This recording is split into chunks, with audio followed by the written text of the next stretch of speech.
আসসালামু আলাইকুম। আমি রুমা মাহমুদ। আমার পেজ রুমা সেলাই স্কুল থেকে। সবাই কেমন আছো আপুরা? আলহামদুলিল্লাহ আমি ভালো আছি। আমার অনেক আপুর একটা প্রশ্ন থাকে যে আপু, প্রেগনেন্ট অবস্থায় আমরা সেলাই কাজ করতে পারবো কি না, বা বাবু হয়ে যাওয়ার পর আমরা কতদিন পর সেলাই করব, বা কিভাবে সেলাই করব, বা তোমার অভিজ্ঞতাগুলো একটু জানাও।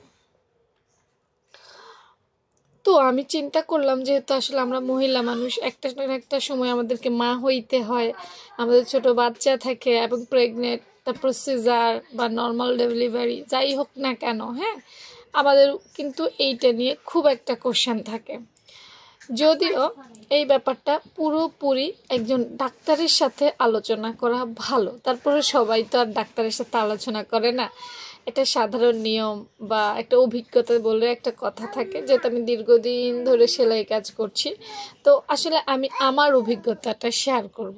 আমার অভিজ্ঞতা শেয়ার করার আগে আমি আমার আপুদেরকে একটা কথা বলবো, সেটা হচ্ছে যে দেখো, প্রত্যেকটা মানুষ যেমন একই রকম না, প্রত্যেকটা মানুষের কর্মদক্ষতাও একরকম না, স্বাস্থ্যের ঘটনাও একরকম না, ইচ্ছাও একরকম না, অনুভূতিও একরকম না।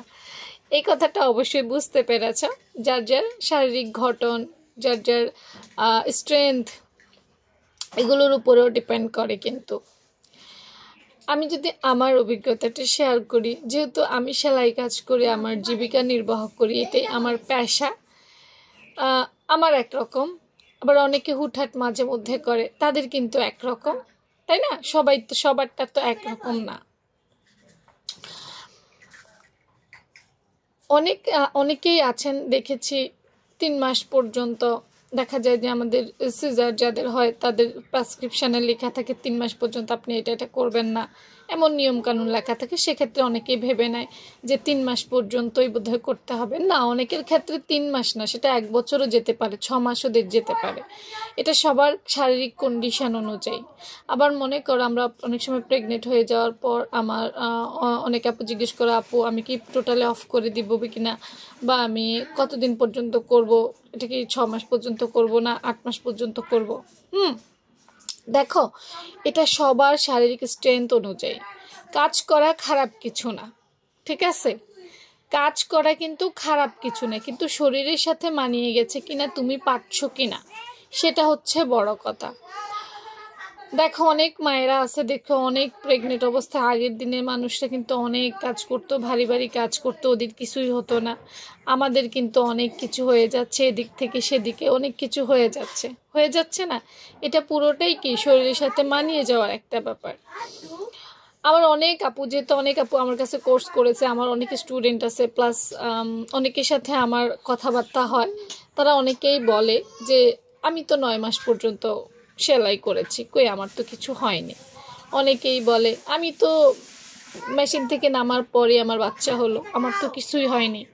হ্যাঁ, অনেকে বলে যে, আবার এমনও বলে যে আমি তো সেলাই মেশিনে সেলাই করার জন্য আমার বাচ্চাটা মিসক্যারেজ হয়ে গেছে, বা আমার সমস্যা হয়েছে, আমার পানি ভেঙে গেছে, এ ধরনের কিছু কিন্তু পাই।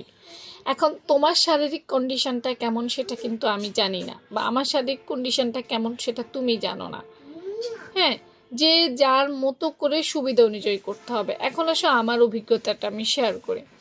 আমার অভিজ্ঞতাটা ওই যে বারবার একটা কথাই বললাম, যেহেতু এটাই আমার প্রফেশন, আমি কিন্তু আলহামদুলিল্লাহ, ঠিক আছে, শুরু থেকে শেষ পর্যন্ত একদম 9 মাস পর্যন্ত, মনে করো আমার আমার দুটো নর্মাল ডেলিভারি এবং একটা সিজার হয়েছে, তো তিনোটার সময় কিন্তু আমি সেম, আমি একদম 9 মাস পর্যন্ত, ইভেন সিজারের আগ পর্যন্ত বা নর্মাল ডেলিভারি আগ পর্যন্ত আমি কিন্তু সেলাই কাজ করে গেছি। হয়তো মাত্রা কমিয়ে দিয়েছি, হ্যাঁ, মাত্রা কমিয়ে দিয়েছি, বাট আমি সেলাই কাজ করেছি। আমার কিন্তু ফিজিক্যালি তেমন কোনো সমস্যা হয়নি, আলহামদুলিল্লাহ আমি ভালো আছি। এরপর এই হচ্ছে একটা। এখন বলতে পারো আপু কেমন কাজ করেছো? অবশ্যই কাজ কমিয়ে করেছি। নর্মাল একটা সময় যেমন আমি অনেক ঘন্টা কাজ করতাম, একসাথে অনেকক্ষণ বসে থাকতাম, অনেক কাজ করতাম, সেটা করা হয়নি। আমি কাজ করেছি সুন্দর করে। যেমন ধরো মেশিনে আধা ঘন্টা বসেছিলাম, আধা ঘন্টা হেঁটে এসেছি বা অন্য কাজ করে এসেছি, তারপর আবার আধা ঘন্টা করেছি। এই জিনিসগুলো আমি মেনটেন করেছি। একই সাথে অনেকক্ষণ বসে থেকে নি, কোমর সোজা করে সেলাই করেছি, একটু ব্যায়াম করেছি, হ্যাঁ এই জিনিসগুলো ফলো করেছি। আবার দেখো ডেলিভারি হয়ে যাওয়ার পর কতদিন পর করবে, এটাও একটা কোশ্চেন থাকে। ওই যে বললাম অনেক সময় ডাক্তাররা বলে দেয় 3 মাস পর্যন্ত আপনি কোনো কাজ করতে পারবেন না, হ্যান ত্যান, যে যার অনুযায়ী বলে দেয়। কিন্তু এখন আমি তো অন্যদের কথা জানি না, আমার কথা হচ্ছে যে আমি কিন্তু 1 মাস পর থেকে আলহামদুলিল্লাহ বা 28 দিন পর থেকে আলহামদুলিল্লাহ আমি কাজ করেছি। তবে কাজের প্রেশার কমিয়ে করেছি, 10 মিনিট করেছি হয়তো, তারপর দাঁড়িয়ে গেছি, তারপর আবার হয়তো 10 মিনিট করেছি। মানে এটা হচ্ছে কি আমি আমাকে সেভ রেখে কাজ করেছি, ঠিক আছে। আমার অসুবিধা হোক, আমার শরীরের অসুবিধা হোক, চাপ পড়ুক, প্রেশার পড়ুক, এই টাইপের আমি কিছু প্রেশার নেই আমার সুবিধা মতো। দেখা গেছে আজকে আমি অসুস্থ, আমার পেট ব্যথা করতেছে, পা ব্যথা করতেছে, আমি করি নাই। বা আজকে আমার ভালো লাগতেছে, আমার কাছে ফুরফুরা লাগতেছে, আমার শারীরিক কন্ডিশনটা ভালো, আমি আজকে একটু করেছি। বোঝো নাই ব্যাপারটা হচ্ছে আসলে এই রকম। মনে করো তুমি খুব অসুস্থ, তোমার যা যা অবস্থা, তোমার পেট ব্যথা করতেছে, পা ব্যথা করতেছে, তারপরে তুমি প্রেশার নিয়ে কাজ করবে, তো তুমি তো অসুস্থ হবেই। তারপরে সেলাই মেশিনে বসার কিছু নিয়ম আছে, সেগুলো ফলো করে আমি বসেছি, কাজ করেছি, আমার তো কোনো অসুবিধা হয়নি। তুমি যদি তোমাকে বাঁচিয়ে তোমার শারীরিক ক্ষতি না হোক এমনভাবে কাজ করতে পারো, দেখো আমাদের যেদিন ভালো লাগে অনেক ফুরফুরা লাগে না, আবার যেদিন অসুস্থ লাগে ওই দিন তো এটা ব্যথা করে, ওইটা ব্যথা করে, এমন লাগে, ওই রকম লাগে, আমরা নিজেরাই তো ব্যাপারটা বুঝতে পারি। তো এইটা বুঝে শুনে যদি তুমি কাজ করতে পারো, আমার মনে হয় না কোনো খারাপ হবে। আর আরেকটা কথা হচ্ছে যে দেখো ভাই, সবাই সব কাজ করেই খায়, কেউ বসে খেতে পারে না। ধরো তুমি একটা প্রাইমারি স্কুলে জব করো, তুমি একটা ব্যাংকে জব করো, ওখানেও তোমার ঘন্টার পর ঘন্টা বসে থাকতে হচ্ছে। কিন্তু এখন এটা সেলাই কাজ দেখি কি এটা কাজ না, এটার কি কোনো মান সম্মান নাই? অবশ্যই আছে। নিজে বুঝে শুনে যদি কাজ করতে পারো, তাহলে যে কোনো সময় যেভাবেই পারো কাজ করতে পারবে, এটাতে কোনো বাধা নেই, ঠিক আছে। তো ভালো থেকো সবাই, আল্লাহ হাফেজ।